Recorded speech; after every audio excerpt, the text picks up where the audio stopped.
Hi, ഇന്ന് ഞാൻ നിങ്ങളെ കാണിക്കുന്നത് ഞങ്ങളുടെ വീടിൻ്റെ മുകളിലുള്ള കുറച്ച് സ്ഥലങ്ങളാണ് കേട്ടത്. ആദ്യം കളിക്കുന്ന ഗ്രൗണ്ടാണ് കേട്ടത്. ആദ്യം ഫ്രണ്ട്സുകൾ മദ്രസ വിട്ട് വന്നതാണ്. അപ്പോൾ ആ ഗ്രൗണ്ടിൽ കൂടെ അവർ കയറൽ കുറച്ച് നേരം ഏർമാടത്തിലൊക്കെ ഇരുന്ന് കളിച്ചിട്ടൊക്കെ കഴിഞ്ഞിട്ട് അവർ വീട്ടിലേക്ക് എത്തൽ. അപ്പോൾ അവരുണ്ടെന്ന് പറഞ്ഞപ്പോൾ ബുക്കൊക്കെ വീട്ടിൽ കൊണ്ടുവച്ചിട്ട് വന്നതാട്ടോ. ഞങ്ങൾ ഏതായാലും കയറിയതല്ലേ വിചാരിച്ചിട്ട് കാട്ടുചേനത്തണ്ട് പറിക്കാൻ വിചാരിച്ചു. അപ്പോൾ നല്ല കാടാണ് കേട്ടോ. ഒറ്റയ്ക്കൊന്നും പോകാൻ പറ്റില്ല. അവിടേക്ക് കുട്ടികളൊക്കെ ഉണ്ടെങ്കിൽ തന്നെ പോകാൻ പറ്റുള്ളൂ. ഞങ്ങളിങ്ങനെ പറിക്കണം. അവിടെ ഇവിടെ കുറേ ആയിട്ട് അവിടെ ഇവിടെയൊക്കെ ഉണ്ട് കേട്ടോ.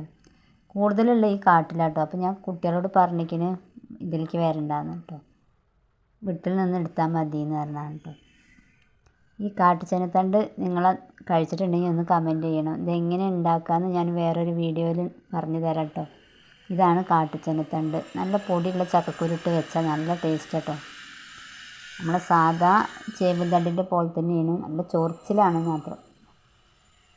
വീഡിയോ ഇഷ്ടപ്പെട്ടാൽ ലൈക്ക് അടിക്കൂ, സബ്സ്ക്രൈബ് ചെയ്യൂ. വീണ്ടും കാണാം.